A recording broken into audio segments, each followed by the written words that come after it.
Okay, now we're recording. So, welcome to the podcast show. Scott Wilson, our CEO and architect, co-founder of Joticle, is with us today. Hello. I'm Scott.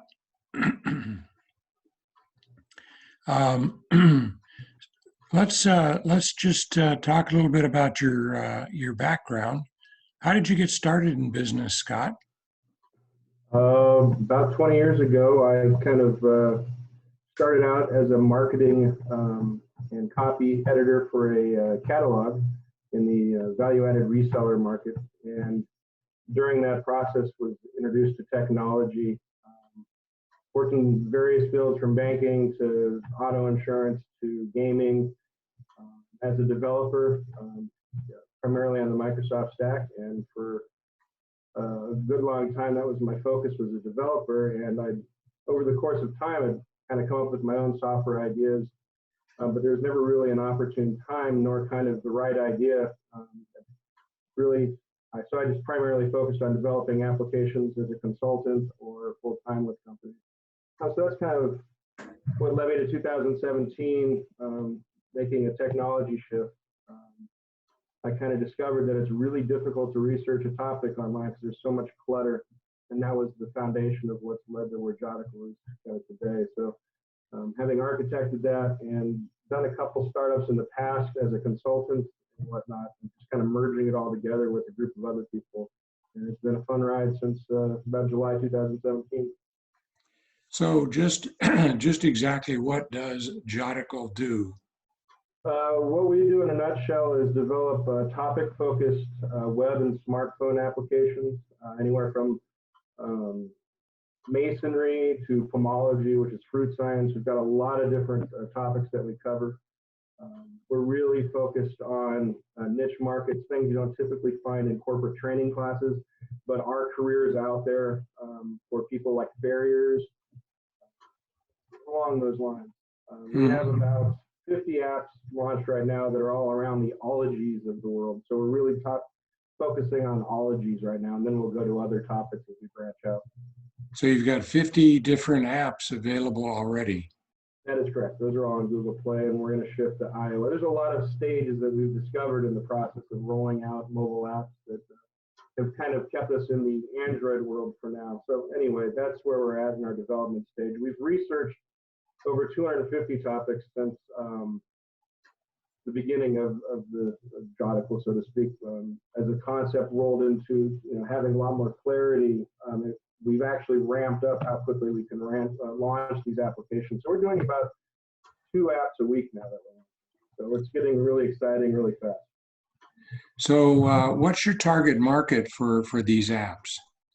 Well, the apps are really targeted around the community of that topic.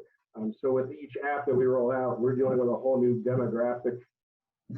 Primarily, we want to bring topic experts and then novices or hobbyists into the mix. And so we want to bring those together in the community. So each app that we launch brings a new challenge that we invite the domain expert to kind of guide that journey for newbies, so to speak.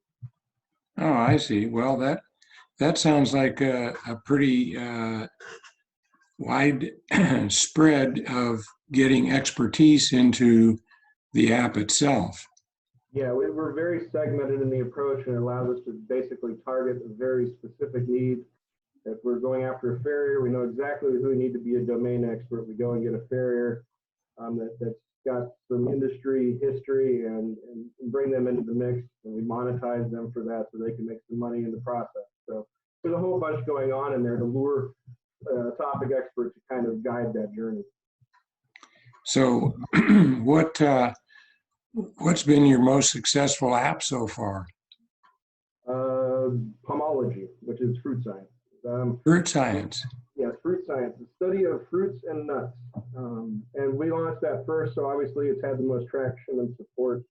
We've had people from Egypt contact us after they've downloaded it, and really, just all over the world actually starting to use it. We didn't really expect that because we targeted the U.S.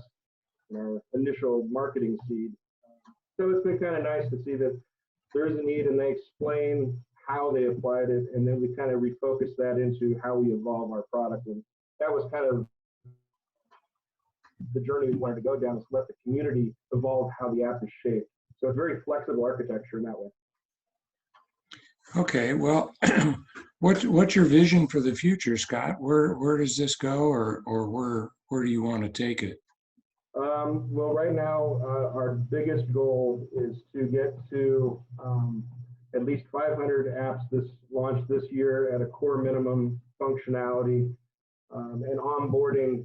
We don't expect to onboard the 500 domain experts, but we do expect to have the platform launched on Google Play. We are in the process of raising a seed round of funding. We went through our angel investments, used that wisely, got us to where we are today, and we're actually able to kind of push through everything that's going on right now in the world. But so we're fortunate in that aspect. We want to get to really having 3 segments launched. One we call a learning pod, which is a full-scale app. A reference pod is more of like a robust glossary, if you will. And then what we think is really going to drive home the point of what we're trying to get at is what they call gamification, and that's turning the learning process into kind of a knowledge hunt. So we're going to make a game that we call Jotlogy that ties the learning pods and the reference pods together. And we want to have all that launched this year, and then really aggressively grow the user base from there. And that's kind of the next 2 to 3 years is all about growth in user base, and really just getting out there and marketing it, and utilizing our partnerships that we're forming to grow those communities.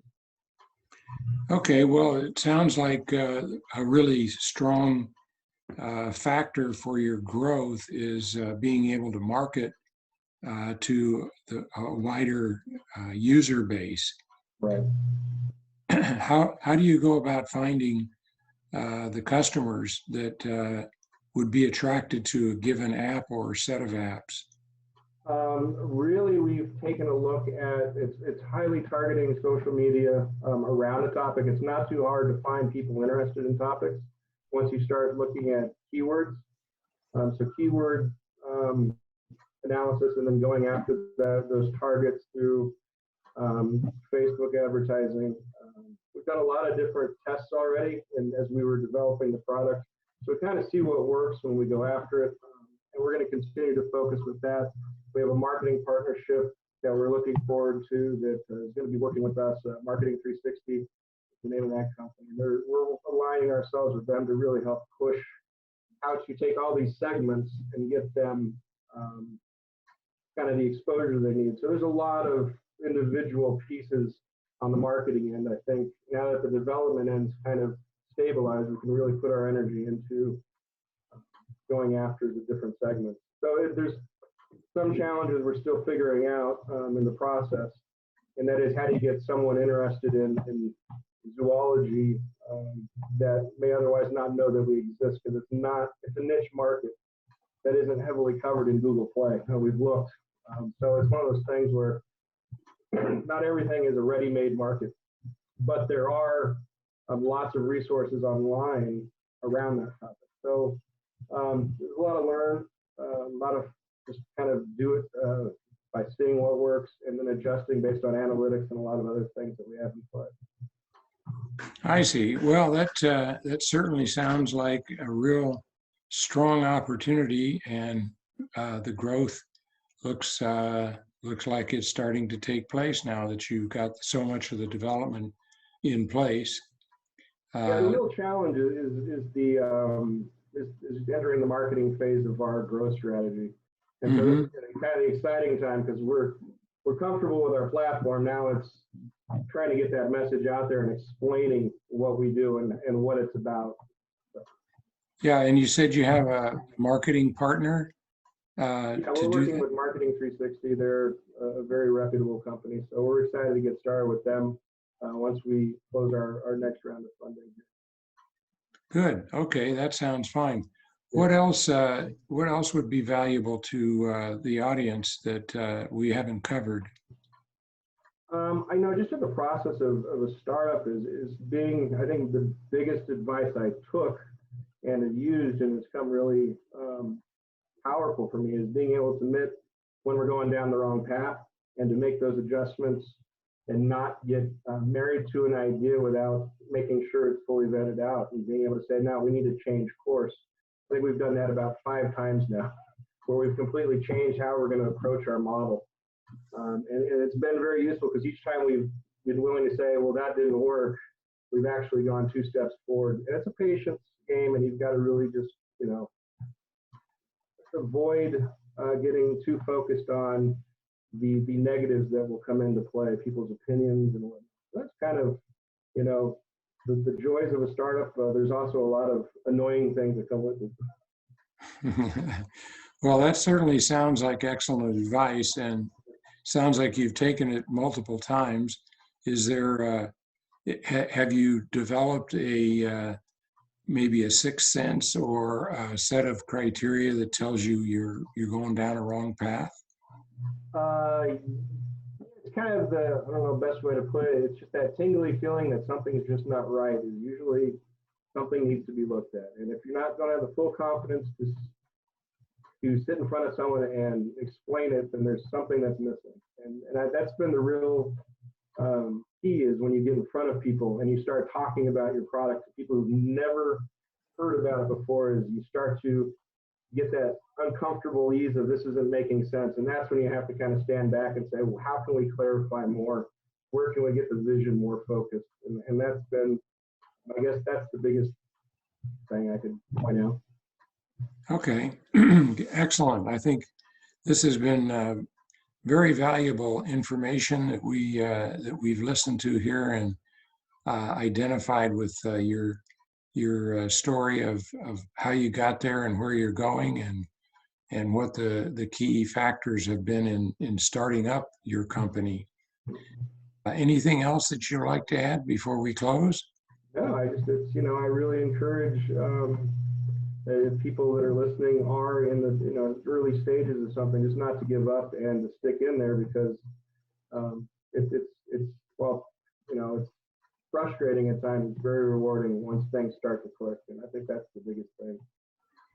And that's where we're at. So I really appreciate the time you've taken with us and being able to vet our story out there. We're really excited about what we're up to. Great, Scott. Well, thank you, Scott Wilson, CEO of Joticle, for this interview, and best of luck in your upcoming growth plans. All right. Thank you very much, Dave. You're welcome.